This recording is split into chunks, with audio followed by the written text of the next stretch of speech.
তুমি কোথায় যাচ্ছ সেটা বলো তো। কেন? আমি বাজারে যাচ্ছি। আর শোনেন মা, আমি আপনার কোনো কাজ করতে পারবো না। আরে বাবা, কোনো কাজ করতে হবে না। তুমি বাজার থেকে আসার সময় 1,00,000 টাকা ওই রতন আছে না, রতন, হ্যাঁ, ওর কাছ থেকে নিয়ে আসতে হবে। আচ্ছা ঠিক আছে ঠিক আছে, আমি নিয়ে চলে আসবো। আল্লাহ যেই টাকাটা দেবে ওখান থেকে হাত থেকে ঝেড়ে দেবো। না না, নিয়ে আসতে হবে না, ওকে দিয়ে আসবে তোমার কাছ থেকে। ও আমাকে চাইছিল, আমার কাছে নেই তো।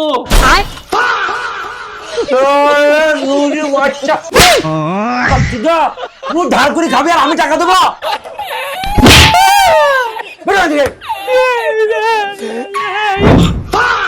আরে কি তুই নিজে নিজে সিঁদুর পরছিস কেন? তাহলে মা কে পরিয়ে দেবে? আরে কে আবার পরিয়ে দেবে? তোর স্বামী পরিয়ে দেবে। স্বামী পরিয়ে দেবে মানে? কিছু তো বুঝতে পারলাম না মা। কেন তুই জানিস না তোর স্বামী যদি তোকে প্রতিদিন সিঁদুর পরিয়ে দেয় তাহলে সংসারে উন্নতি হয় আর স্বামীর আয়ু বাড়ে? হ্যাঁ তাই নাকি? কিন্তু মা, বাবাকে তো কোনোদিন দেখলাম না তোমাকে সিঁদুর পরিয়ে দিতে। আরে তোর বাবা পড়ায় না তো কি হয়েছে, তোর কাকা ঠিকই পড়ায়।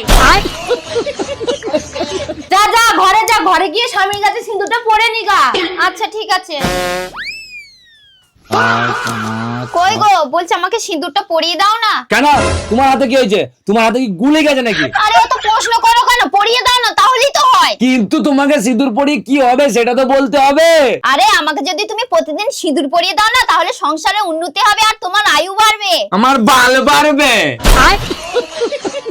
তোকে একবার সিঁদুর পরিয়ে যে জ্বালায় জ্বলছে আমি, আবার তোকে আমি সিঁদুর পরাই যে আমার গাঁটটা আমি মারাই নাকি?